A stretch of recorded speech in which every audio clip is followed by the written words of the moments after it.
اعوذ باللہ من الشیطان اللعین الرجیم بسم اللہ الرحمن الرحیم الحمد للہ رب العالمین الصلاۃ والسلام علی اشرف الانبیاء والمرسلین سیدنا و مولانا و مولا الثقلین محبوب رب المشرقین والمغربین جد الحسن والحسین ابی القاسم محمد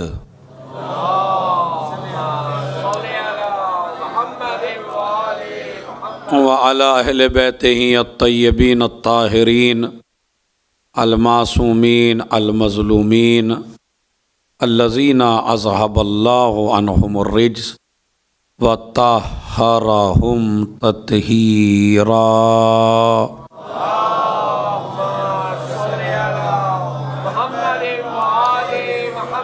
وَلَعْنَةُ اللَّهِ عَلَىٰ أَعْدَائِهِمْ أَجْمَعِينَ مِنْ يَوْمِنَا هَٰذَا إِلَىٰ قِيَامِ يَوْمِ الدِّينِ أَمَّا بَعْدُ قال ابو الحسن موسیٰ بن جعفر علیہما السلام المومن مثل کفتِ المیزان کلما زیدہ فی ایمانہ زیدہ فی بلائہ۔ صلوات بھیجے محمد اور آل محمد پر۔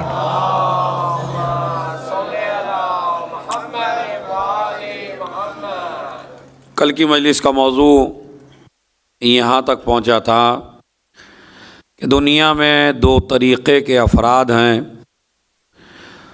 کچھ افراد وہ ہیں کہ جن کو اگر پریشانی نہ آئے، دکھ نہ آئے، مصیبت نہ آئے اور دولت ہی دولت مل جائے، پیسہ ہی پیسہ مل جائے، اقتدار مل جائے، ہر طرح کی عزت مل جائے، ہر طرح کا آرام مل جائے، ہر طرح کا عیش مل جائے، تو وہ یہ سمجھتا ہے کہ میں اللہ کا سب سے چہیتا بندہ ہوں، اس لیے کہ اگر میں اللہ کا چہیتا نہ ہوتا تو مجھے کچھ نہ کچھ دکھ ہوتا، کچھ نہ کچھ پریشانیاں مجھے ہوتیں، کچھ نہ کچھ مصیبتوں کا سامنا مجھے کرنا پڑتا۔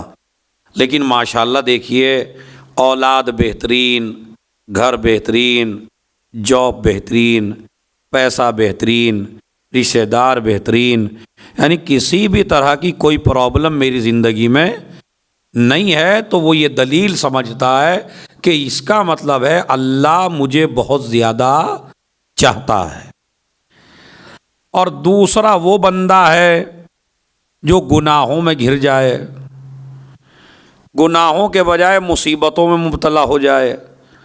بتاؤ اب یہ پریشانی ہے، وہ پریشانی ہے، اب وہ اتنی مصیبتوں میں ہیں، اب وہ اتنی پریشانیوں میں ہیں، اب گھر والے پریشان، اب بیوی پریشان، ادھر ماں پریشان، ادھر بھائی پریشان، ادھر رشتہ دار پریشان، ادھر خاندان پریشان، جدھر سے خبر آتی ہے ٹینشن ٹینشن ٹینشن، ادھر سے ٹینشن بھری خبریں ہیں، ادھر سے بڑی اچھی اچھی خبریں آ رہی ہیں۔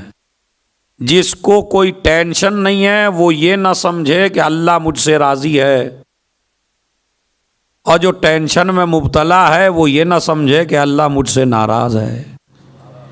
بات سمجھ رہے ہیں؟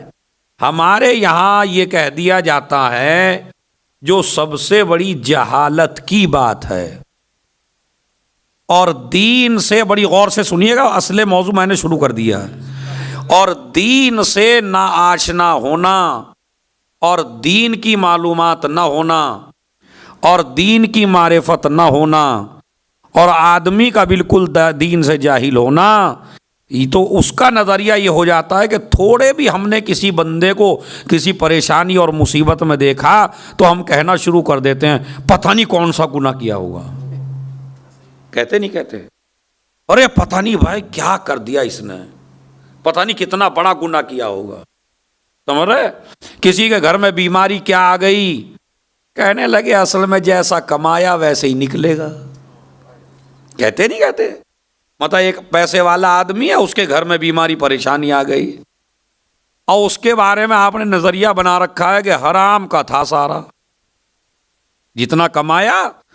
یہ مثلا جیسے مولویوں کے بارے میں اچھے نظریات نہیں ہوتے ہماری قوم کے، تو اگر کسی مولوی کے پاس اچھا خاصا پیسہ ہو تھوڑا بہت، چاہے وہ بیچارے کا جتنا حلال کا ہو، مگر وہ اللہ کی نظر میں حلال کا ہو سکتا ہے، آپ کی نظر میں کبھی وہ حلال کا ہونے والا پتہ نہیں کہاں کہاں جاتے ہیں قبلہ، پتہ نہیں کہاں کہاں سے لے کے آتے ہیں قبلہ. اب مطلب قبلہ کے گھر میں پریشانی آ گئی. اب ساری خواتین نے کہنا شروع کر دیا جیسا لائے تھے ویسے ہی نکل گئے. تو یہ نظریہ ان لوگوں کا ہے جو دین سے جاہل ہیں. یہ نظریہ ان لوگوں کا ہے جنہیں نہ قرآن کی معرفت ہے، نہ دین کی معرفت ہے، نہ اسلام کی معرفت ہے. اس لیے کہ دکھوں کا آنا حرام ہونے کی دلیل نہیں ہے، دکھوں کا آنا اس بات کی دلیل نہیں ہے. پتہ نہیں کتنا اچھا ابھی میں آپ کو بتاتا ہوں. اور آدمی کے اندر دکھ نہ آئے، پریشانی نہ آئے، مصیبت نہ آئے، یہ اس بات کی دلیل نہیں ہے کہ اللہ اس سے راضی ہے. بات سمجھ رہے ہیں؟ تو دونوں طریقے کے مسئلے کو سمجھ لیجئے. دولت ملنا، پیسہ ملنا، مرض کا نہ ہونا، بیماریوں کا ہونا دلیل نہیں ہے کہ اللہ ان سے راضی ہے. اور دکھوں کا دینا، ٹینشنوں کا دینا، بیماری کا دینا اس بات کی دلیل نہیں ہے کہ اللہ ان سے ناراض ہے. اس لیے کہ اگر بلاؤں کا آنا غلط ہوتا، مصیبتوں کا آنا غلط ہوتا، اور مصیبتیں ہمیشہ گناہوں کی وجہ سے ہی آیا کرتی، تو عزیزوں سب پہ مصیبتیں آتی، آل محمد پہ کبھی مصیبت نہ آتی. بتائیے سوچ کے مجھے، آل محمد مجھے بتائیے، آپ چاہے جتنی پرابلم میں ہو، چاہے جتنی پریشانی میں ہو، چاہے جتنی مصیبت میں ہو، کیا آپ نے اتنی مصیبتیں دیکھی جتنی آل محمد نے دیکھی؟ تو اگر مصیبتیں گناہوں کی وجہ سے آتی ہیں تو آل محمد نے معاذ اللہ کون سے گناہ کی ہیں؟ بات سمجھ میں آ رہی ہے؟ تو مصیبتیں گناہوں کی وجہ سے نہیں آتی ہیں. اسی طرح عیش اور آرام تمہاری نیکیوں کی وجہ سے نہیں آتا ہے. نہیں، دونوں منزلیں امتحان میں ہیں. اللہ کسی کو دے کے آزما رہا ہے، کسی سے لے کے آزما رہا ہے. بات سمجھ رہے ہیں کہ ہر آدمی امتحان میں ہے. یہی تو کہا تھا یزید نے جناب زینب سے، دیکھ اللہ اگر مجھ سے راضی نہ ہوتا زینب تو بھلا مجھے اقتدار کیوں دیتا، مجھے سلطنت کیوں دیتا، میں اولاد میرے پاس، لشکر میرے پاس، دربار میرے پاس، فوج میرے پاس، بادشاہت میرے پاس، اقتدار اور سلطنت اور خزانے میرے پاس، اور تیرے بھائی کے پاس کچھ بھی نہیں بچا. تو جناب زینب نے کہا تھا یہ اللہ کی مرضی نہیں ہے، یہ اللہ کی طرف سے تجھے ڈھیل ہے تاکہ تجھے عذاب میں ایسے جکڑ لیا جائے کہ پھر زندگی میں کبھی تو اس کے عذاب سے نہ نکل سکے. تو قانون کیا بنا؟ ماشاءاللہ اب لوگ آ گئے ہیں، تو اب مجلس آپ کا مقدمہ میرا تمام ہو گیا. مقدمہ کیا ہے؟ دکھوں کا آنا گناہوں کی دلیل نہیں ہے، اور عیش و عشرت کا آنا اللہ کے راضی ہونے کی دلیل نہیں ہے. دونوں امتحان میں ہیں. دیکھنا چاہتا ہے پروردگار کہ رزق ملنے کے بعد شکر کون کرتا ہے، اور رزق جانے کے بعد صبر کون کرتا ہے. بس یہ دو چیزوں کی آزمائش ہے. وہ دیکھنا چاہتا ہے میرا شاکر بندہ کون ہے، اور وہ دیکھنا چاہتا ہے میرا صابر بندہ. اب حدیث سمجھ میں آئے گی امام کی. امام نے کیا فرمایا؟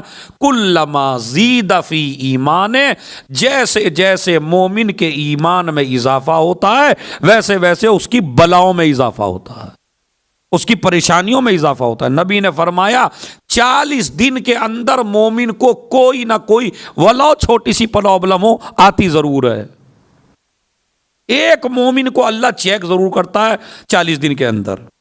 اسی لیے میں نے سب سے اچھی مثال آپ کو دی کہ آل محمد اتنی پریشانیوں میں رہے، اتنی پریشانیوں میں دنیا کا کوئی آدمی نہیں رہ سکتا. اسی لیے فرمایا میرے مولا نے نہج البلاغہ میں، کیا فرماتے ہیں میرا مولا؟ من احبنا اہل البیت فلیستعد للفقر جلباما. اگر کوئی انسان، مولا علی فرماتے ہیں، اگر کوئی انسان ہم اہل بیت سے محبت کرتا ہے تو اسے اس بات پہ آمادہ رہنا چاہیے کہ اللہ اسے فقیری کی چادر بھی اڑا سکتا ہے. یعنی ہماری محبت اگر ہے تو اللہ اس میں آزمائش لے گا. اور تمہاری کیا حقیقت ہے؟ لو احبنا جبل لتحافت، اگر پہاڑ بھی ہم سے محبت کرے تو اس کی بھی آزمائش ہوگی. چیک تو کیا جائے کہ آپ میں سے ہے محب کون ہے. بھائی آپ یہ بتائیے، ولو آپ ہی کا کالج کھولا ہوا ہو، انٹر کالج، اور آپ کا بچہ آپ کے ہی انٹر کالج میں پڑھتا ہو، تو آپ بغیر امتحان کے ڈگریاں نہیں دیتے اپنے بچے کو. ارے میں توجہ چاہتا ہوں، اپنے بیٹے کو اپنے اسکول میں ڈگری نہیں دیتے. امتحان اس لیے ضروری ہے کہ چیک کیا جائے کہ لیاقت کتنی ہے، صلاحیت کتنی ہے. اور یہ بھی دیکھیے، اللہ آپ کو اتنی ہی تکلیف دیتا ہے جتنی آپ برداشت کر سکیں.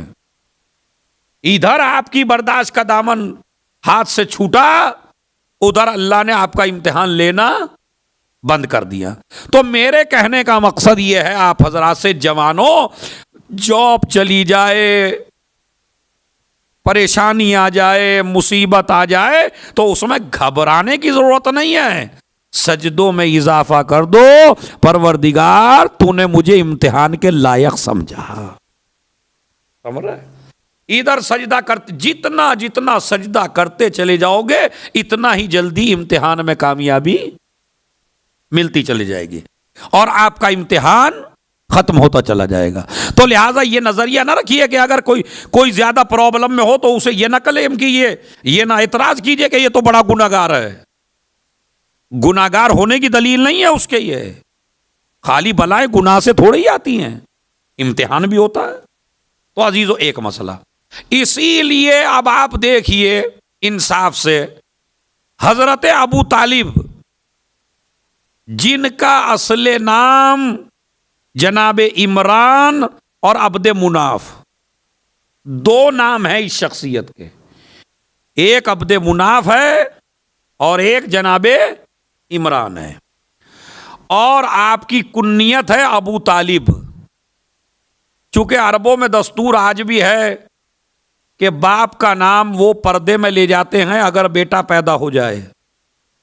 تو سب سے بیٹے پہلا جو پیدا ہوا جناب ابو طالب کے، وہ طالب تھے، تو جناب طالب کی وجہ سے آپ کو کہا گیا ابو طالب. اصل نام ہے عمران اور عبد مناف. رسول اللہ سے عمر میں 35 سال بڑے تھے. یعنی یہ جو واقعہ ہوا تھا ابرہہ کا، کہ جب ابرہہ نے کعبے پہ حملہ کیا اور کعبے کو منہدم اور مسمار کرنا چاہا، تو اسی سن میں رسول اللہ پیدا ہوئے. اس واقعے سے 35 سال پہلے جناب ابو طالب پیدا ہوئے تھے. سمجھ رہے آپ؟ واقع فیل جو ہے ہاتھی والا، تو اس وقت پیدا ہوئے تھے، 35 سال رسول اللہ سے بڑے تھے. جناب ابو طالب، ابھی آپ نے دیکھا ہوگا ہر جگہ سنتے ہیں ہمارے ذاکرین اور ہمارے علماء اور ہمارے شعراء، اور ماشاءاللہ اس پہ آپ داد بھی دیتے ہیں. ہم خود ہی سوال کرتے ہیں کافر کا اور خود ہی پھر جواب دیتے ہیں ابو طالب مومن تھے، ابو طالب مومن تھے، ابو طالب مومن تھے. میں ایسا ہرگز کرنے والا نہیں ہوں، اس لیے کہ کسی ایسی شخصیت کے ایمان کے بارے میں ان کو کیا بتاؤں جو خود بے ایمان ہوں. ہم دلیلوں پہ دلیلیں دیے جا رہے ہیں اپنے ہی مجمع کو. مومن تھے، پوری ذاکری کا اشرا اسی پہ چل رہا ہے ہمارا. ارے بھائی تھوڑا سا عنوان بدل دو نا، ایمان ابو طالب نہ پڑھو، فضائل ابو طالب پڑھو. ایمان، یہ کمال کی بات ہے جب ہم جیسے مومن ہیں. سوچنے کی بات نہیں ہے. آپ جتنے بیٹھے مومن ہیں یا نہیں ہیں؟ تو اگر ہم اور آپ مومن ہو سکتے ہیں تو جو کل ایمان کا باپ ہو اس کے بارے میں بلا وجہ ہم لگے پڑے ہیں. ارے بھائی ہاں، اگر کوئی ایسا معاملہ ہو کہ سامنے والا ایسا آدمی سامنے بیٹھا ہو جو منکر ہو ایمان کا، تو اس کو دلیلیں دیتے ہوئے آپ اچھے لگتے ہیں. لیکن یہ جو میرا پاکیزہ مجمع بیٹھا ہے ماشاءاللہ، تو اس میں مجھے ایمان نہیں پڑھنا ہے، مجھے شخصیت ابو طالب پڑھنا ہے، مجھے فضائل ابو طالب پڑھنا ہے. اس لیے کہ جناب مسلمان کی بحث ہوتی ہے ہم جیسوں میں اور آپ جیسوں میں، کہ ہم مسلمان ہیں یا نہیں. ہمارے بارے میں بحث ہونی چاہیے کہ ہم مومن ہیں یا نہیں. یہ جتنے بھی مسلمان ہیں پوری کائنات میں، ان کے بارے میں بحث ہونی چاہیے کہ آپ صحیح مسلمان بنے ہیں یا نہیں، صحیح مومن بنے ہیں یا نہیں بنے. اس کے اسلام کے بارے میں کیا گفتگو کرو گے جس کے ہاتھوں میں اسلام پلا ہو. صلوات بھیجنے محمد اور آل محمد پر.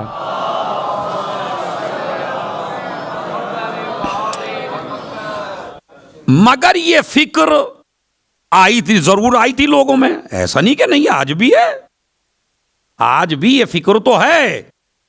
اور حضرت ابو طالب کی وہ خطا اور وہ گناہ اور وہ غلطی میں آپ کو بتا دوں کہ جس غلطی کی وجہ سے جناب ابو طالب کو کافر کہتے ہیں، اور مسلمانوں کی نظر میں اتنا بڑا گناہ ہے وہ جناب ابو طالب کا، ہماری نظر میں نہیں ہے بھائی، ہے کہ وہ معاف ہونے والا نہیں ہے. خدا کی قسم اگر آپ ہسٹری پڑھیے تو آپ کو مل جائے گا کہ صرف ابو طالب کا ایک ہی گناہ ہے، مگر وہ گناہ لوگوں کی نظر میں ہے، ہماری نظر میں وہ شرف ہے، ہماری نظر میں وہ فضیلت ہے. سب سے بڑا گناہ ابو طالب کا ہے علی کا باپ ہونا. سمجھ گئے آپ؟ اگر ابو طالب علی کے باپ نہ ہوتے تو کوئی مسئلہ ہی نہیں تھا، کوئی بات آتی ہی نہیں. خار کھائے ہوئے ہیں مولا علی پہ، ہاں ساری دشمنی ہے مولا علی سے. مولا علی نے کوئی کھیت نہیں کاٹے، مولا علی نے کوئی جائیداد پہ قبضہ نہیں کیا، مولا علی نے کوئی زمین نہیں چھین لی، مولا علی نے کوئی ان کا مال نہیں لوٹ لیا. مولا علی سے جھگڑا ہے رسالت پر، یہ میں پڑھ چکا ہوں، ان سے جھگڑا ہے رسول اللہ کے اوپر. تو ساری مصیبت یہ ہے کہ جس گھر میں بھی جو اپنے دادا کی، کہا ہمارے دادا کیسے مرے تھے، کہا نہیں اپنی موت نہیں مرے تھے، فلاں جنگ میں گئے تھے، کہا کس نے مارا تھا، علی نے. اب ماموں کیسے مرے تھے، کہا ماموں بھی خود نہیں مرے تھے، وہ بھی علی نہیں مارے تھے. اب جب آدمی یہ دیکھے گا کہ ہمارے گھروں میں مردوں کا حساب ملک الموت سے مرے ہوئے کم ہیں،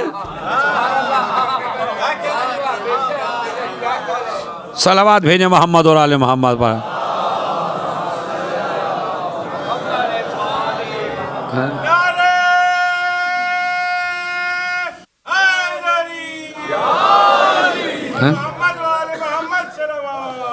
اللہم صلی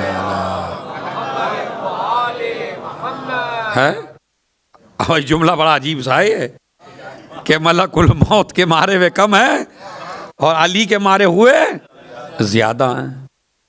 اچھا پھر اس پہ یہ کہ باپ کی شاباشی بھی ہے بیٹے کو اس بات پہ، تو باپ سے تو جلن ہوگی، اس لیے کہ جب بچپن میں شکایتیں لے کے آتے ہیں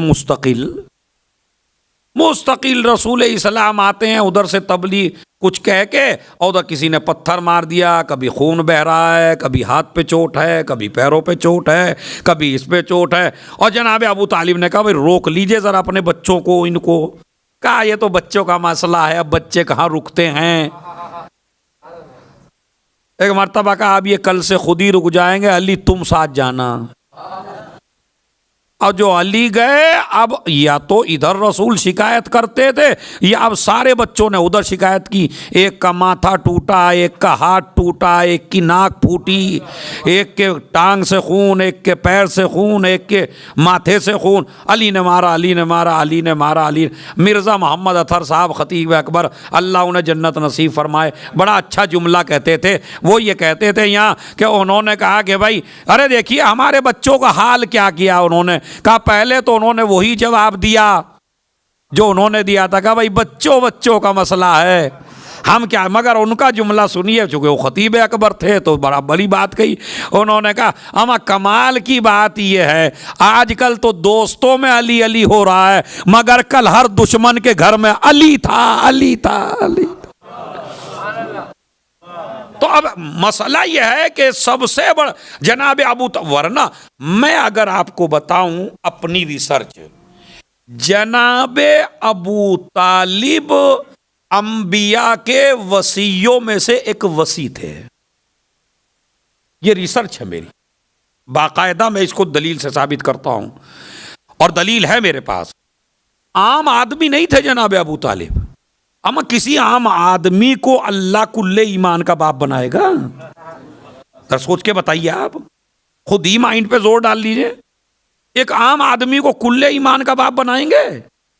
نہیں، وہ نبیوں کے وصیوں میں سے ایک وصی ہیں، اور اس کی وجہ یہ ہے کہ جناب عیسیٰ سے لے کے رسول اللہ تک جو 500 سال یا اس سے زیادہ کا بھی فترت کا زمانہ جسے کہتے ہیں، وہ زمانہ ہے 500 سال سے بھی زیادہ کا جناب عیسیٰ اور رسول اللہ کے درمیان میں۔ اس وقت بتائیے حجت خدا کون تھا؟ دلیل ہے، جب سے اللہ نے دنیا بنائی ہے، اسی لیے میں ایک حدیث آپ کو سنا دیتا ہوں، حدیث شیعہ سنی کتابوں میں موجود ہے کہ اگر قیامت کے آنے میں ایک دن بھی باقی رہ جائے تو اللہ اس ایک دن کو بھی لمبا کر دے گا یہاں تک کہ حجت خدا ظاہر ہو۔ اگر 2 آدمی بھی رہ جائیں روئے زمین پر تو ان میں سے ایک حجت خدا ہوگا، اس لیے کہ اللہ کی سنت یہ ہے کہ جب اللہ نے جناب آدم کو زمین پہ بھیجا تو ہدایت لینے والا کوئی نہیں تھا، تو اللہ نے ہدایت کا انتظام مخلوق سے پہلے بھی کیا ہے۔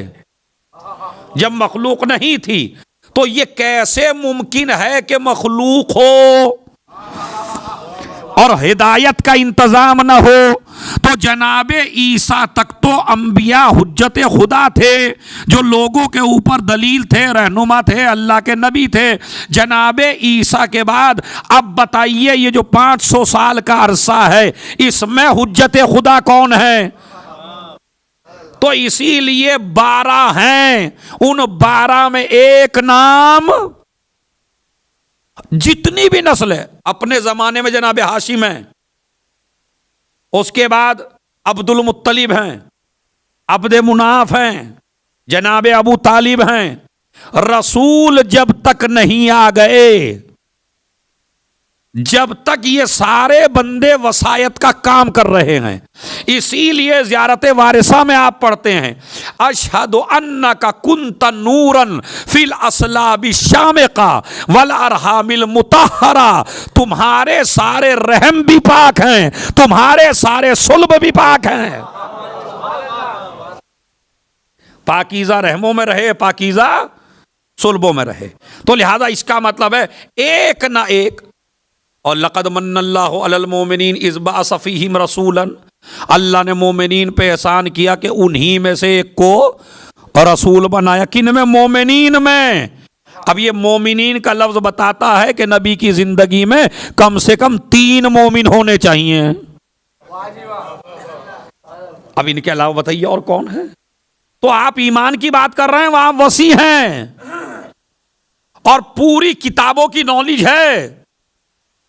جناب ابو طالب عام بشر نہیں ہے، وسیع ہیں اور آسمانی کتابوں کا سارا علم ہے جناب ابو طالب کے سینے میں، ایسے نہیں ہے۔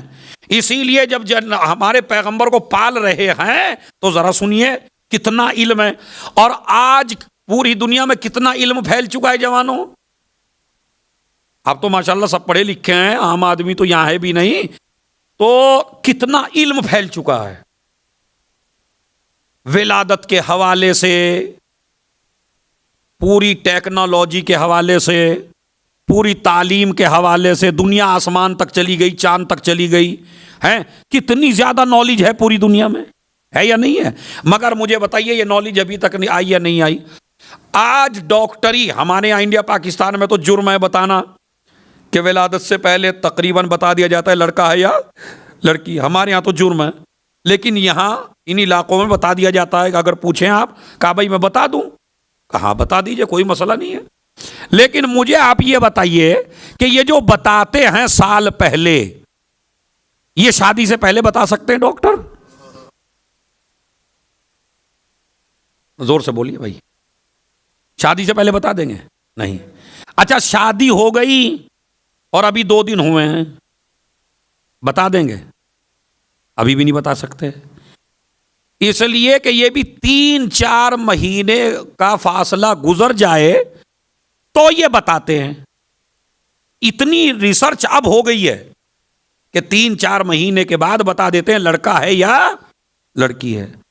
مگر یہ نہیں بتا سکتے یہ کالا ہوگا یا گورا، یہ عالم ہوگا یا جاہل، یہ بہادر ہوگا یا بزدل. بتائیے بتا سکتے ہیں کیا؟ آج مجھے اس ڈاکٹر کے بارے میں بتا دیجئے جو ڈاکٹر یہ بتا دے. نہیں بتا سکتا. لڑکے لڑکی کو بتا سکتا ہے، وہ بھی ایک زمانے کے بعد، لیکن ابھی تک پوری دنیا میں کتنا علم پھیل گیا. اب اندازہ لگائیے ابو طالب کے پاس کتنا علم تھا سینے میں، جو آج دنیا ترقی کرتی چلی آ رہی نہیں بتایا. ادھر جناب ابو طالب کے گھر میں پرورش ہو رہی ہے رسول خدا کی، بھوک لگ رہی ہے بچے کو، گھر میں کھجور کے درخت ہیں، جناب فاطمہ بنت اسد کھجور توڑ کے کھلاتی ہیں. ایک دن فاطمہ بنت اسد سوتی رہ گئیں، ایک مرتبہ رسول کو بھوک لگی، یہ بچہ ادھر صحن میں گیا، گری ہوئی کھجور کھاتے نہیں تھے. ایک مرتبہ درخت کو دیکھا کھجور کا درخت لمبا ہوتا ہے آپ کو پتہ ہی ہے. کھجور کے درخت کے کیسے کہا کہ محمد کو بھوک لگ رہی ہے تو اپنی شاخوں کو جھکا دے. کہتے ہیں ابو طالب کے گھر میں وہ کھجور کا درخت جھکا جھکا جھکا جھکا، اتنا جھکا کہ نبی نے ہاتھ بڑھایا، کھجوروں کو توڑا، کھایا، اس کے بعد کہا واپس چلا جا. کھجور پھر واپس چلا گیا. ایک مرتبہ یہ منظر شہزادی دیکھ رہی تھی، علی کی ماں دیکھ رہی تھی. جناب ابو طالب آئے، آتے ہی کہنے لگیں اے ابو طالب آج تو میں نے عجیب منظر دیکھا، محمد کو بھوک لگی، میں سو رہی تھی، اب جو اٹھی کھجور کا درخت جھکا اور محمد نے وہ کھجور کھائے. کہا تم اس بات پہ تعجب کر رہی ہو؟ میں تو جب اسے گود میں لے کے نکلتا ہوں ذرے یا رسول اللہ کہہ کے سلام کرتے ہیں، درخت یا رسول اللہ کہہ کے سلام کرتے ہیں، کائنات کا ذرہ ذرہ یا رسول اللہ کہہ کے سلام کرتا ہے. اور اب سنیے جو جملہ کہا، اے فاطمہ بنت اسد تعجب نہ کر، 30 سال کے بعد تیرے یہاں بھی اللہ ایک ایسا ہی بچہ دے گا.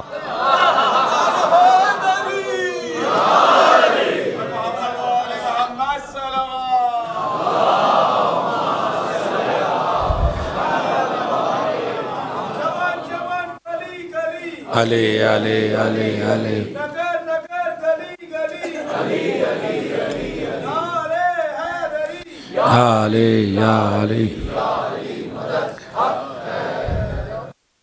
تاتین سبتن بے مثلے، 30 سال کے بعد تو ایسے ہی بچے کو جنم دے گی. یعنی 30 سال پہلے ابو طالب نے یہ بھی بتا دیا کہ بیٹا ہوگا اور یہ بھی بتا دیا نبی جیسا ہوگا. اتنا علم ہے کسی کے سینے میں. اسی لیے اگر ہمارے سینے میں اتنا علم ہوتا تو ہم ہی نہ وسیع ہوتے کیا؟ تو وسیع کسی جاہل کو نہیں بنایا جاتا. تو انبیاء کے، اسی لیے جب چھٹے امام سے کہا، کسی نے کہا مولا وہ جو جناب ابو طالب تھے وہ تو کافر تھے. کہ کم بخت، کافر تھے؟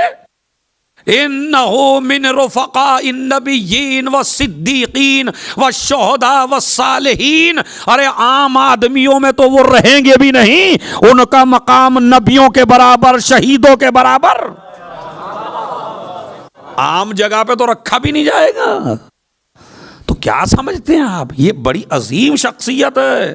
وسیع تھے جناب عیسیٰ کے اور دین کی باغ ڈور سنبھالے ہوئے تھے. اسی لیے جھگڑے ان کے ہوتے تھے، فیصلہ ابو طالب کرتے تھے. پریشانیاں ان لوگوں میں ہوتی تھی، حل ابو طالب کرتے تھے. مریض اور پریشانیاں ان کو ہوتی تھیں، جان کے دشمن تھے ان کے، مگر مانگنے انہی کے دروازے پہ آتے تھے۔ اماں علی کی مشکل کشائی پڑھنے سے پہلے ابو طالب کی مشکل کشائی پڑھیے، اس لیے کہ جو پوری دنیا کا مشکل کشا ہو اسے علی اور رسول کہتے ہیں، اور جو علی اور رسول کا مشکل کشا ہو اسے ابو طالب کہتے ہیں۔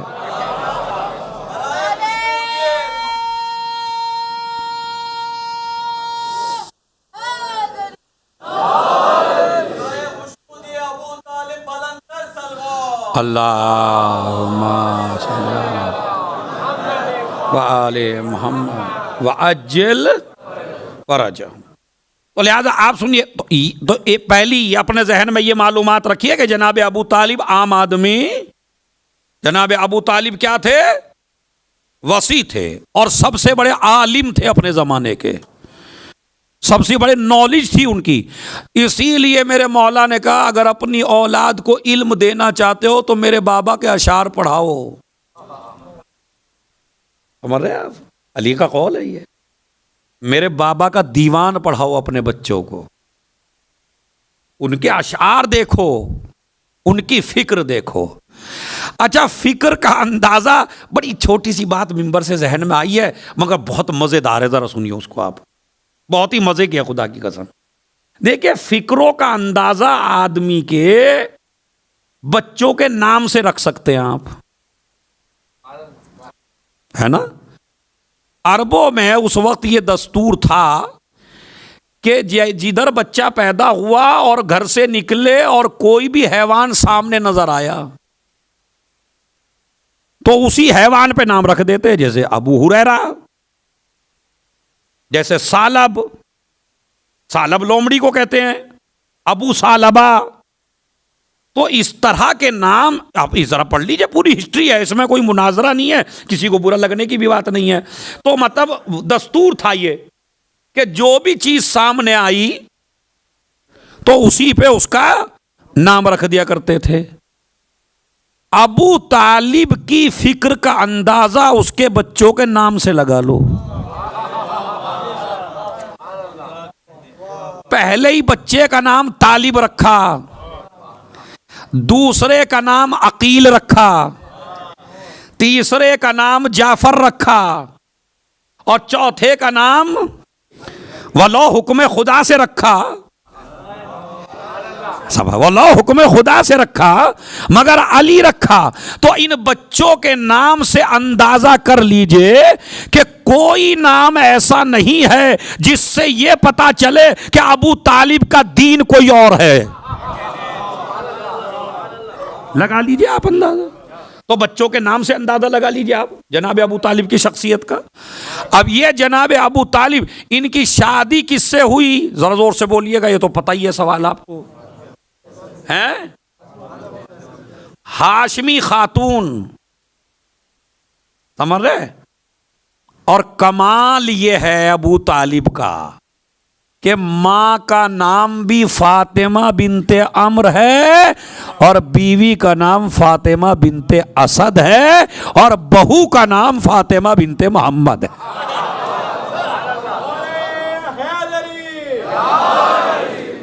سمجھ رہے؟ تو لہذا نام آپ دیکھیے، فاطمہ نام تھا، تو اس فاطمہ کے نام سے آپ کو اندازہ نہیں ہوتا کہ گھرانہ کیسا ہے؟ ٹھیک ہے نا؟ فاطمہ نام تھا۔ جناب ابو طالب جو ہیں ان کے اوپر سب سے بڑی ذمہ داری عائد کی گئی کہ کائنات کا جو سب سے بڑا رسول ہے، جس کی وجہ سے زمین و آسمان ہے، کائنات کی ہر شے اسی کی وجہ سے ہے، نبیوں کا سردار ہے، رسولوں کا سردار ہے، اماموں کا سردار ہے، وجہ خلقت کائنات ہے، مزمل و مدثر ہے، طٰہٰ ہے، یاسین ہے، کائنات کا سب سے بڑا رسول ہے، سب کا مولا ہے، ہیں؟ وہ رسول کی پرورش کا انتظام دیا گیا، اس لیے کہ جناب دیکھیں یہ جو تھے 10 بھائی تھے، جناب ابو طالب وغیرہ 10 تھے یہ، لیکن جناب عبداللہ اور جناب ابو طالب کی ماں ایک تھی، یعنی یہ ماں کے اعتبار سے بھی سگے بھائی ہیں، باپ کے اعتبار سے بھی سگے بھائی ہیں.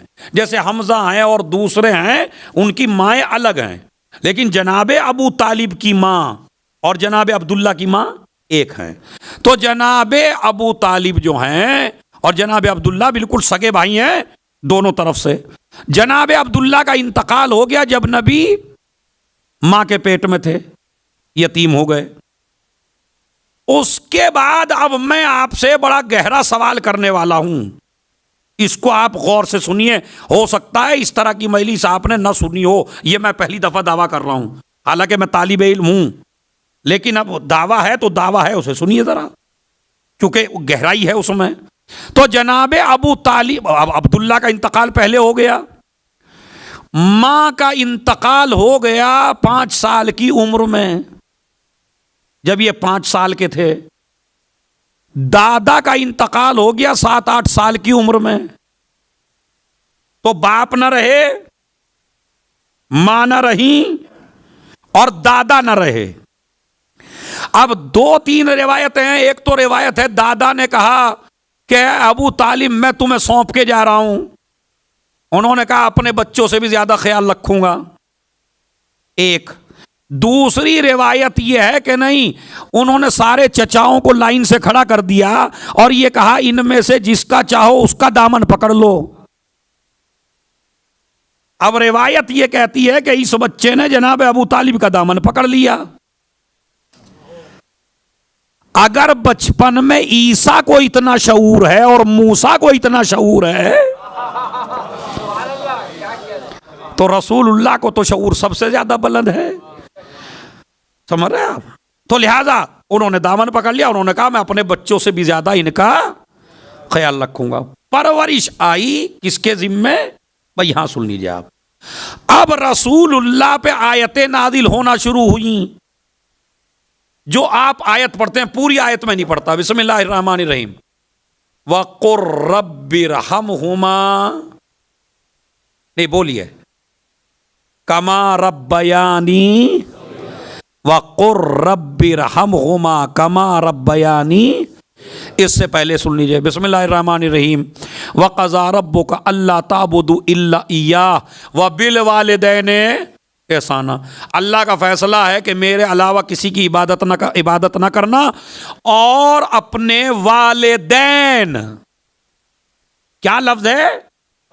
والدین. والدین عربی میں کسے کہتے ہیں؟ پیدا کرنے والے ماں باپ.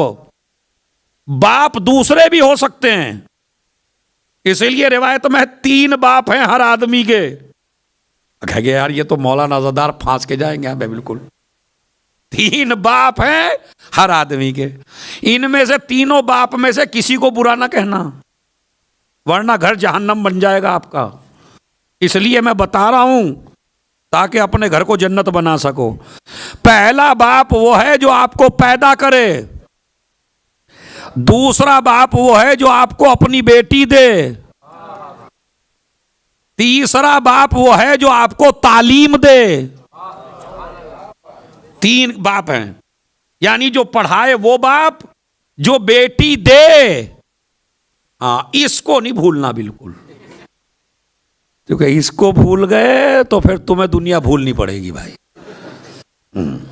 تو جو لڑکی دے وہ بھی باپ ہے، جو تعلیم دے وہ بھی باپ، جو پیدا کرے وہ بھی باپ. آئیے اب ذرا یہاں لفظ کاہے کا استعمال ہوا؟ چونکہ شارجہ، اگر میں انڈیا میں ہوتا تو میں اتنی گہرائی میں نہ جاتا، مگر چونکہ آپ یہاں چونکہ اتنی عربی تو سے تو واقف ہیں. تو والد یعنی پیدا کرنے. قرآن نے کیا کہا یہاں؟ بالوالدین، والدین کے ساتھ احسان کر، اور کوئی لفظ نہیں کہا. والدین یعنی ماں باپ جنہوں نے پیدا کیا ہے. اما یبلغن عندک الکبر احدہما او کلاہما فلا تقل لہما اف ولا تنہرہما. اور خبردار جب ان میں سے کوئی ایک یا یہ دونوں بڑھاپے کی منزلوں میں پہنچ جائیں تو بڑھاپے میں ذہن چڑچڑا ہو جاتا ہے، تو خبردار ان کو اف نہ کرنا. ولا تنہرہما، ان کو جھڑکنا بھی نہیں. ماں باپ کے اوپر اس سال میں نہیں بول رہا ہوں، ہر سال بولتا ہوں، لیکن ولا تنہرہما، ماں باپ کو اف بھی نہ کہنا. ایک، ماں باپ کو جھڑکنا بھی نہیں. دو وَاخْفِضْ لَهُمْ جَنَاحَ الذُّلِّ مِنَ الرَّحْمَةِ، ان کے سامنے اپنے کندھوں کو جھکا کے چلنا. بھائی اس سے بڑا مجلس کا جملہ میرے پاس نہیں ہے. کندھے جھکانا تیرا کام ہے، اسے بلند کرنا ہمارا کام ہے. ماں باپ کے سامنے جتنا جھکو گے اتنا ہی اللہ بلندیاں عطا کرے گا. یہ سب کے لیے ہے. چلیے آخر میں کیا ہے پھر؟ وَقُرْ رَبِّ ارْحَمْهُمَا كَمَا رَبَّيَانِي صَغِيرًا. اور میرے نبی ان سے کہہ دو دعا کرو کیا؟ پالنے والے ان پر ایسے رحم فرما. کس پر؟ کما ربیانی، جیسے انہوں نے پالتے ہوئے مجھ پہ رحم کیا ہے.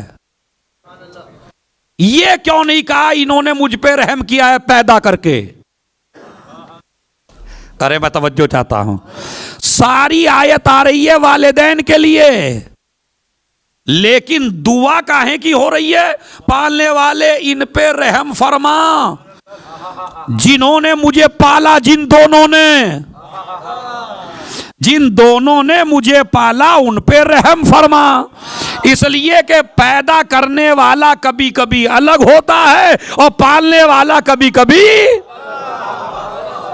نہیں. ابھی نہیں بھائی. قرآن کا جب والدین کی بات ہو رہی ہے تو والدین کا لفظ کہہ دیتے نا یہاں. اور پروردگار میرے والدین پہ رحم فرما جس طرح میرے والدین نے بچپن میں رحم کیا تھا. یہ نہیں ہے. یہ تمہیں اردو کے ترجمے ملے گا. لفظ والدین کا ہے ہی نہیں. والدین کے ساتھ حسن سلوک کرو وہاں والدین کا لفظ ہے. لیکن جب نبی نے کہا رحم کی دعا کرو اور ہر قنوت میں کرو رب ارحمہما کما ربیانی صغیرہ، تو بھائی جب یہ رسول پہ آیت نازل ہوئی تھی اور رسول کے پیچھے مجمع نماز پڑھ رہا تھا اور رسول اس آیت کی تلاوت کر رہے تھے تو رسول سے بھی تو پوچھتے وہ دو کون ہیں جنہوں نے آپ کو پالا؟ سمجھ رہے ہیں آپ؟ تو اس کا مطلب ہے والدین الگ ہیں، پالنے والے کبھی کبھی ہو سکتا ہے. یہ جیسے جناب عبداللہ ہے ہی نہیں، جناب آمنہ پہلے دنیا سے جا چکی ہیں، تو اب پرورش کن دو نے کیا؟ کمال کی بات ہے بھائی. مولوی کسی کے اوپر رحم کی دعا کرے اس کی دعا تو رد نہ ہو، اور کائنات کا رسول جس کے لیے دعا دے رب ارحمہما کما ربیانی. تو ماں باپ کے ساتھ حسن سلوک کریے دولت ملنے کے بعد. اور میں ان بیویوں سے ضرور گزارش کروں گا اپنے شوہر کو مجدھار میں نہ ڈالیں، اپنے گھر کو جہنم نہ بنائیں، اپنی حدوں کو جو تمہاری شریعت نے حد کی ہے اسی حد میں رہیے. ماں باپ کی حدوں میں آنے کی کوشش نہ کریے، ورنہ یاد رکھیے آج اپنے شوہر کو اپنے ماں باپ سے تم چھڑاؤ گی، کل جب تم ماں بنو گی اور بڑھاپا آئے گا تو تمہارے بچوں سے خدا تم کو چھڑا دے گا. بروا آباءکم یبرکم ابناکم، جیسا تم کرو گے آج ماں باپ کے ساتھ کل ایسا ہی ہوگا. آپ نہیں جانتے ایک قبیلے میں دستور تھا جب باپ بوڑھا ہو جاتا تھا تو اسے سمندر میں پھینک آتے تھے. اب اس زمانے میں تو بگھی ہوتی تھی، بگھی کہتے ہیں اسے، گھوڑا بگھی، تو گھوڑے سے جو چلتی تھی. تو جہاں بڈھا باپ ہوا کہنے لگے چلو پاپا تم کو سمندر کی سیر کرانا ہے. اب زمانہ بدل گیا تو گاڑی آ گئی. اب ایک دن کہنے لگے جب یہ باپ جنہوں نے اپنے ابا کو ڈالا تھا جب ان کو نمبر آیا خود کا اور بیٹے نے کہا ترقی آ گئی نا پاپا، چلو کافی دن ہو گئے تم گھر سے نہیں نکلے، ایسا ہو گیا موسم بدلے گا، چلو سمندر. ٹھیک ہے بیٹے یہ تو مجھے ہونا ہی تھا میرے ساتھ میں. اور جب وہ سمندر میں پہنچ کہا بیٹے یہ تو مجھے پتا ہے مجھے ہوا کھلانے نہیں لایا تو مجھے مارنے لایا ہے. آپ کو کیسے پتا؟ کہا بھائی مجھے ایسے پتا کہ میں بھی اپنے ابا کو یہی کہہ کے لایا تھا اور میرے ابا اپنے ابا کو یہی کہہ کے لائے تھے. مگر بیٹے ایک بات کہنا چاہتا ہوں، ہوگا تیرے ساتھ بھی یہی. تو سوچ لیجئے مرد عورت جتنے مجلس میں آئے ہیں، اپنی اچھی زندگی جینا چاہتے ہو اپنی اولاد کے ساتھ میں، تو آج ماں باپ کے ساتھ اچھا سلوک کر لو، اس لیے کہ پیسے سے گھر آباد نہیں ہوتے، ماں باپ کی دعاؤں سے آباد ہوتے ہیں۔ صلوات بھیجیں محمد اور آل محمد پر۔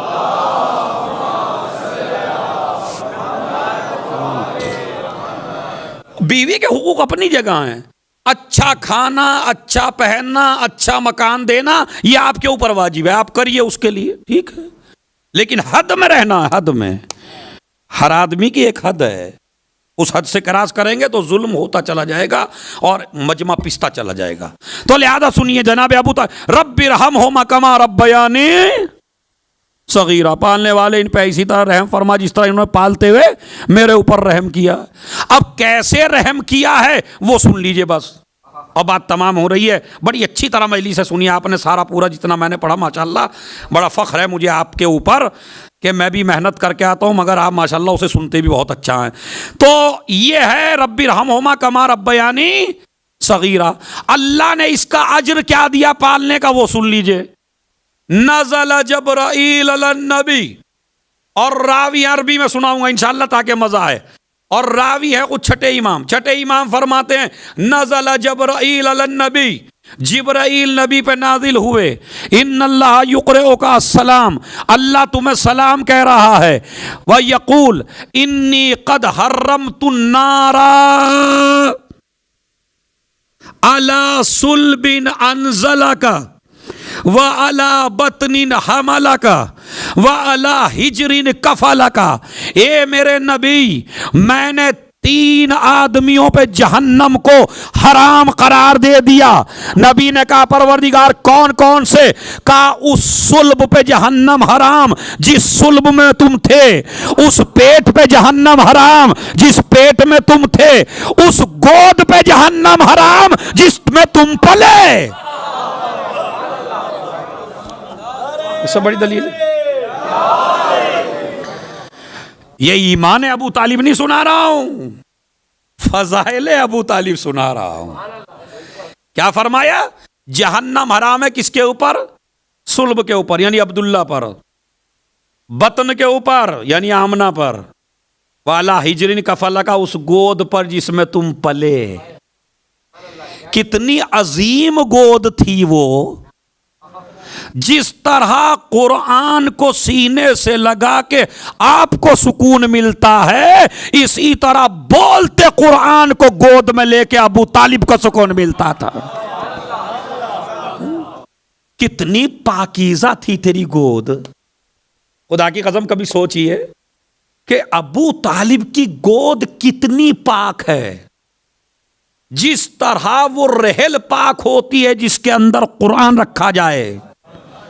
قرآن کو آپ نجیس جگہ پہ نہیں رکھ سکتے، تو جس کے سینے میں قرآن ہو وہ ہے نبی، اور جو نبی کے لیے رحل بنے وہ ہے ابو طالب۔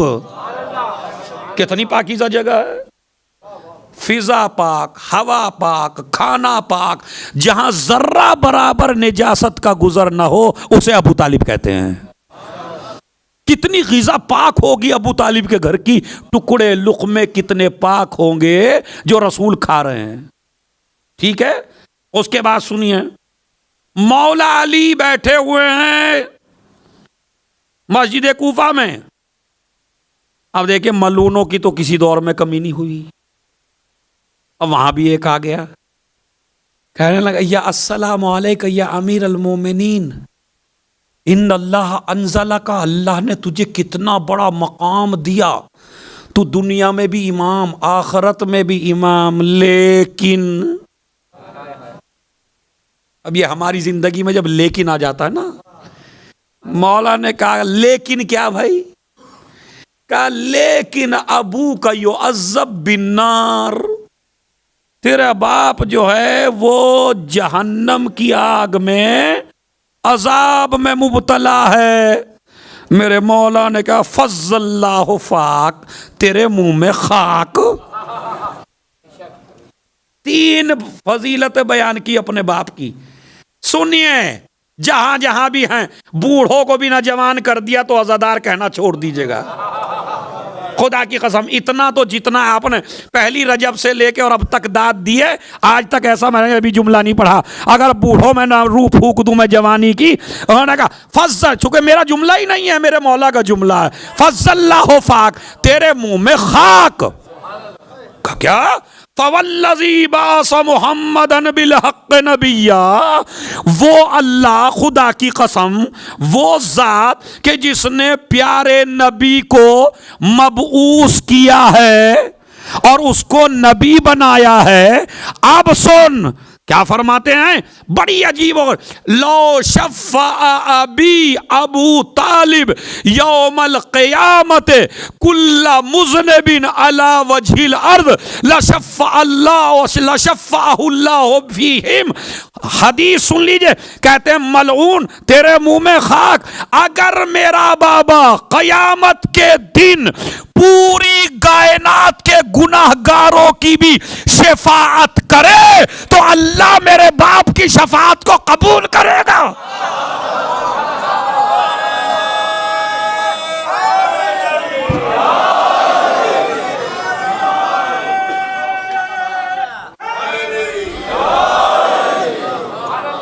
نہیں وہ ابھی جملہ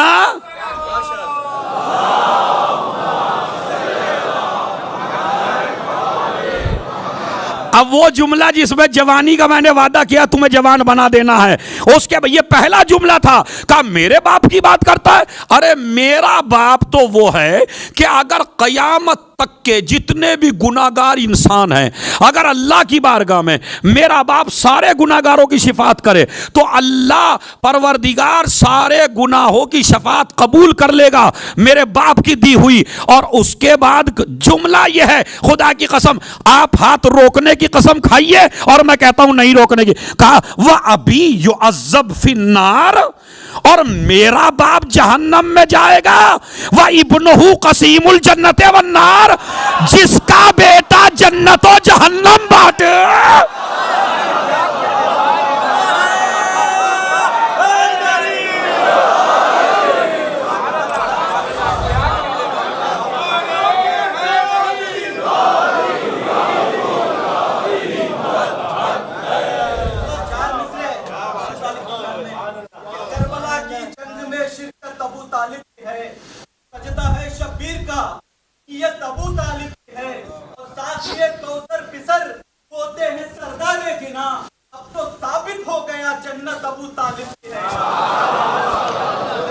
بس یہ آج تو آپ نے پڑھ دی ہے, آج تو آپ نے پڑھ دی ہے مگر آگے نہیں ہے کیونکہ یہاں نہیں اجازت نہیں ہے تو میں معافی چاہتا ہوں آپ سے, معذرت. لیکن مصرے بہت اچھے تھے بہرحال. تو دوسرا جواب امام نے کیا دیا, تیرے منہ میں خاک, میرا باپ اگر شفاعت کرے پوری کائنات کی تو اللہ اس کی شفاعت قبول فرمائے. دوسرے جواب کیا دیا میرے مولانا, تیرے منہ میں خاک, میرے باپ کو جہنم میں کہتا ہے جس کا بیٹا جنت و جہنم بانٹے. اور تیسرا جواب سنیے, فوالذی بعث محمدا بالحق نبیا, خدا کی قسم اس اللہ کی قسم جس نے نبی کو رسالت کے لیے اور نبوت کے لیے مبعوث کیا.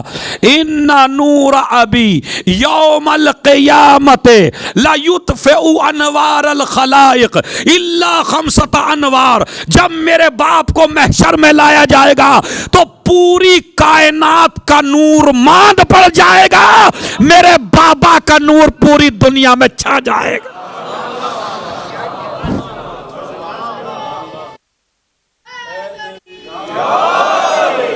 اس حدیث کی گہرائی سمجھیے آپ. حوالہ بھی دے دوں, شیخ طوسی علیہ الرحمہ, جس سے بڑا آپ کو حوالہ نہیں ملے گا. شیخ طوسی علیہ الرحمہ نے صفحہ 305 کے اوپر لکھا ہے کہ امام نے فرمایا کہ میرے بابا کا نور نبیوں کے نور پہ غالب آ جائے گا. کا صرف 5 نور ہیں, سارے انوار کم پڑ جائیں گے, سارے نبیوں کے نور بھی کم پڑ جائیں گے جب ابو طالب آئیں گے, علاوہ 5 انوار کے. رسول کا نور, میرا نور, فاطمہ کا نور, حسن کا نور, حسین کا نور. اور ہم پہ اس لیے اثر نہیں پڑے گا اس لیے کہ یہ بھی تو ہمارا ہی نور. تو لہذا آپ نے سنا، یہ ہے عظمت ابو طالب. ہمارے مولوی اور شاعر لگے ہوئے ہیں ایمان پہ. او بھائی ایمان کی چھوڑو، اس کو مان کے تو ہم مومن بنے. جو اسے نہ مانے وہ مومن ہی نہ رہے. سمجھ رہے؟ علی کے باپ کو کافر بتا رہا ہے اگر تو اپنے باپ کے ایمان کی دلیل تو دے. تو ابو طالب، یہ عظمت ہے جناب ابو طالب کی. اور اس کے بعد یہ تو میں نے ائمہ کے ذریعے اقوال سنا ہے آپ کو کہ ائمہ نے کیا کیا فرمایا. اس کے بعد بس مولا علی پہ ختم کرتا ہوں، اس لیے کہ بعد میں انشاءاللہ پھر کبھی آئیں گے تو پھر اور معصوم کے چھٹے نے کیا فرمایا، ساتویں نے کیا فرمایا، آٹھویں نے کیا فرمایا، نویں نے کیا فرمایا، چوتھے نے، ہر امام کی ایک ایک حدیث جناب ابو طالب پہ. اب اس میں تو چاہیے تقریباً 5 مجلس ہیں. تو اب مولا علی پہ بات ختم کرتا ہوں. پھر فرماتے ہیں فواللہ ما عبد ابی ولا جدی عبد المطلب ولا ہاشم ولا عبد مناف صنمن قطو. خدا کی قسم، میں علی قسم کھا کے کہتا ہوں، نہ میرے باپ نے، نہ میرے دادا نے، نہ میرے پردادا نے، نہ عبد مناف نے کبھی کسی بت کے لیے سجدہ ہی نہیں کیا ہے. ہم سارے قبیلوں کے بت تھے مگر ابو طالب کے قبیلے کا کوئی بت نہیں تھا. تو میرے باپ نے کبھی، اب جس کے باپ نے کبھی سجدہ نہ بت کا کیا ہو اسی کا تو بیٹا کرم اللہ بنے گا.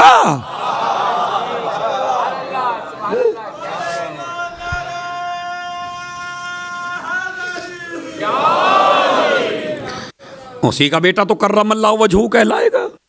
لیکن باپ ایسا ہے. تو عزیزو یاد رکھیے، یہ تھی شخصیت ابو طالب جس کا اتنا مقام، بہت میٹر رہ گیا، بہت رہ گیا.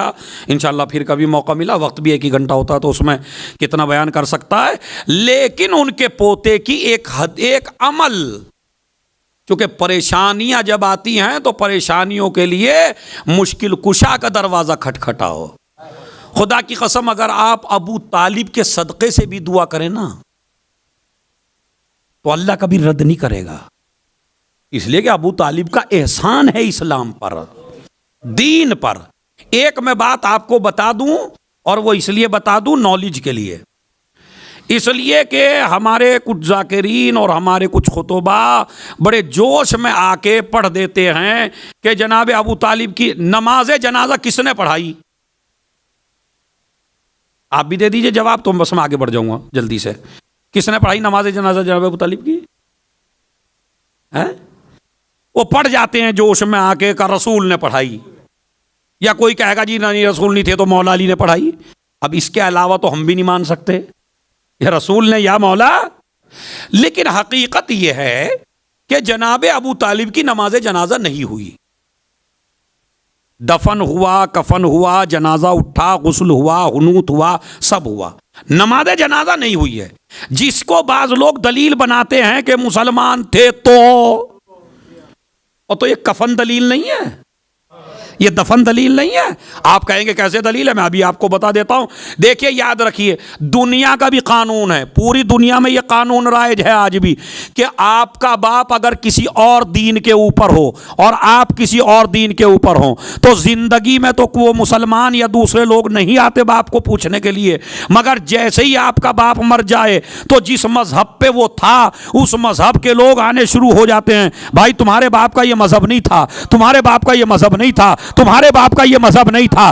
آپ نے دیکھا ہے، دنیا میں نہیں دیکھا ہے، زندگی میں پوچھیں نہ پوچھیں، لیکن جب جنازہ اٹھتا ہے تو وہی لوگ دفناتے ہیں جس مذہب پہ آدمی مرتا ہے. ابو طالب کی سب سے بڑی دلیل یہی ہے کہ اگر ابو طالب کافر مرے ہوتے تو سارے کافر آتے، جنازہ ہمیں دے دو. کوئی نہیں آیا. دین ایک ہے، رسول کا دین ہے، دین ابراہیمی پہ باقی ہیں. جناب ابو طالب کی بھی نماز جنازہ نہیں ہوئی، جناب خدیجہ کی بھی نماز جنازہ نہیں ہوئی. اور اس کی وجہ یہ ہے کہ چونکہ اس وقت تک نماز جنازہ کا حکم نہیں آیا تھا، اور جو چیزیں تھیں اس زمانے میں دین عیسوی میں جو تھی دعائیں پڑھنا وہ ساری ہوئی ہیں. نماز چلیے جناب ابو طالب کے بارے میں تو لوگوں نے وہ بھی جناب خدیجہ جس کو یاد کرتے کرتے چلے گئے رسول. تو بھائی جب حکم ہی نہیں آیا تھا نماز جنازہ کا تو ہوتی کیسے؟ اسی طرح اگر ایک آدمی روزے کا حکم نہ آ جائے اور وہ رمضان میں بغیر روزے کے مر جاتا تو اس کو گناہ تھوڑا ہی تھا. جب ایک چیز کا حکم ہی نہیں آیا ہے، ہمیں ایسی جگہ بتاؤ جہاں حکم آ گیا ہو اور وہ نہ کیا گیا ہو. تو جناب خدیجہ کے بعد حکم آیا، مدینے میں جا کے حکم آیا ہے نماز جنازہ کا، ان دعاؤں کا، ان تکبیروں کا. اس لیے نہیں ہوئی، ورنہ اور ساری چیزیں ہوئی ہیں. بہرحال یہ ایک جملہ تھا جو میں نے آپ کو بتا دیا. اتنی خدمت آج بھی پورا عالم اسلام احسان مند ہے ابو طالب کا. یہ کربلا میں جتنا خون رسول کا بہا ہے اتنا ابو طالب کا بھی بہا ہے. ابو طالب کی جڑ ہے کربلا میں، خون ابو طالب بہ رہا ہے کربلا میں. عزیزو، جب یہ چچا دنیا سے گیا تو رسول بڑے روئے اور جنازے کو دیکھ کے کہا چچا تم نے میرا اتنا خیال کیا کہ دنیا میں کوئی باپ نہیں کر سکتا. تم نے مجھے دشمنوں سے بچایا، میری غذا کا انتظام کیا، میری پرورش کیا، اور پروردگار تمہارے ساتھ ہر خیر انجام دے گا. اللہ آپ کو جزائے خیر دے چچا. اور دہاڑے مار کے رونے لگے. چچا دنیا سے گیا، لیکن میں کہوں گا یا رسول اللہ آپ کا چچا دنیا سے گیا تو آپ اتنا روئے، لیکن جب اس چچا کا خون کربلا میں پانی ہو کے بہا دیا گیا. حسین، ایک بس میں مصائب کا ایک جملہ پڑھنا چاہتا ہوں، ایک، زیادہ نہیں، ایک جملہ پڑھنا چاہتا ہوں میں، اور بڑا سخت جملہ ہے. وہ کیا ہے؟ چونکہ وقت نہیں رہا، مصائب کا وقت تھوڑا سا رہ گیا ہے، تو مگر ایک جملہ سن لیجئے. اور وہ ہے کہ کربلا کے میدان سے تھوڑی دور کے فاصلے پر ایک شخص اپنے گھوڑے کو پانی پلا رہا ہے. ابھی وہ گھوڑے کو پانی پلا ہی رہا تھا، ادھر حسین جنگ کر رہے تھے، عاشور کا دن تھا، اور یہ اپنے سپاہی گھوڑے کو پانی پلا رہا ہے کربلا سے دور. حسین کی آواز استغاثہ بلند ہوئی، حل من ناصر ینصرنا. اس کے گھوڑے نے پانی پینا چھوڑ دیا. دوبارہ اس نے پانی میں ڈالا گھوڑے کو، پھر آواز آئی امام کی، پھر اس نے پانی پینا چھوڑ دیا گھوڑے نے. 3 مرتبہ ایسا ہی ہوا. ایک مرتبہ یہ سمجھ گیا کوئی اللہ کا ولی مصیبت میں ہے، فوراً اس نے رخ کیا آواز کی طرف، اور یہ کربلا کے میدان میں پہنچا. اور اس وقت پہنچا جب حسین نے ایک حملہ کیا اور فوج کوفے کی دیواروں سے ٹکرانے لگی، اور ایک مرتبہ کہا تم نے میرے اکبر کو بھی مار ڈالا، تم نے میرے عباس کو بھی مار ڈالا. ابھی فوجیں بھاگ رہی ہیں کہ یہ شخص گیا، السلام علیکہ یا عبداللہ، اے اللہ کے بندے تجھ پہ میرا سلام ہو. ارے تو کون ہے جس نے مجھے سلام کیا؟ صبح سے کسی نے پتھر مارے، کسی نے نیزے مارے، کسی نے تیر مارے، تو کون ہے جو مجھے سلام کر رہا ہے؟ کہا مظلوم میں بھی بڑی مصیبت میں ہوں، مجھے تو اللہ کا ولی معلوم ہوتا ہے، اور یہ تو بتا یہ تجھے کس جرم میں قتل کر رہے ہیں؟ تو قتل کیوں کیا جا رہا ہے؟ امام نے فرمایا پہلے یہ بتا تو کس مصیبت میں ہے، تو کیوں یہاں آیا ہے؟ کہا مظلوم تیری آواز میں اتنا درد تھا، میرے گھوڑے نے پانی پینا چھوڑ دیا، میں یہاں چلا آیا، تیرے چہرے کا نور بتا رہا ہے تو اللہ کا ولی ہے. میرے ایک ہی بیٹی ہے، بہت زیادہ بیمار ہے، ہر جگہ علاج کرا چکا ہوں. مظلوم اگر تو اپنے ہاتھوں کو اٹھا کے دعا کر دے تو میری بیٹی صحیح ہو جائے. حسین ابن علی نے کہا کہ جا میں نے تجھے دعا دی، پروردگار تیری بچی کو صحت دے. اس نے کہا مظلوم ایک دوسری دعا اور بھی ہے. کہا کیا ہے؟ کہا علی کی قبر کا کسی کو پتہ نہیں ہے، کچھ خاص لوگ ہیں جو علی کی قبر جانتے ہیں. ارے تو مظلوم ہے، تو دعا کر دے مجھے علی کی قبر مل جائے تاکہ میں اپنی بچی کو علی کی قبر پہ لے جا سکوں، وہاں جا کے دعا کرو. میرے مولا نے دعا کی تجھے علی کی زیارت نصیب ہو. مگر جب علی کی قبر پہ جانا تو کہنا کربلا کے مظلوم نے تمہیں سلام کہا، کربلا کے مظلوم نے تمہیں سلام کہا ہے۔ کہا بتا تیری تیسری دعا کیا ہے؟ کہا مظلوم میری تیسری دعا یہ ہے علی کی قبر کے بعد مجھے مدینہ جانا نصیب ہو۔ حسین نے مدینے کا نام سنا، کہا مدینہ جا کے کیا کرے گا؟ کہا محلہ بنی ہاشم میں، کہا وہاں کس سے ملنا چاہتا ہے؟ کہا نبی کا نواسا، فاطمہ کا لال، زہرا کا جایا۔ حسین نے سر کو جھکا لیا، وہ کہتا ہے بھائی تو نے 2 دعائیں کر دی، تیسری دعا کیوں نہیں کرتا؟ کہا اس لیے کہ حسین مدینے میں نہیں ہے۔ کہا حسین کہاں گئے؟ میر انیس کہتے ہیں یہ تو نہ کہہ سکے کہ شہ مشرقین مولا نے سر جھکا کے کہا میں حسین ہوں، اے بھائی میرا گھر اجڑ گیا، میری اولاد کو مار دیا گیا۔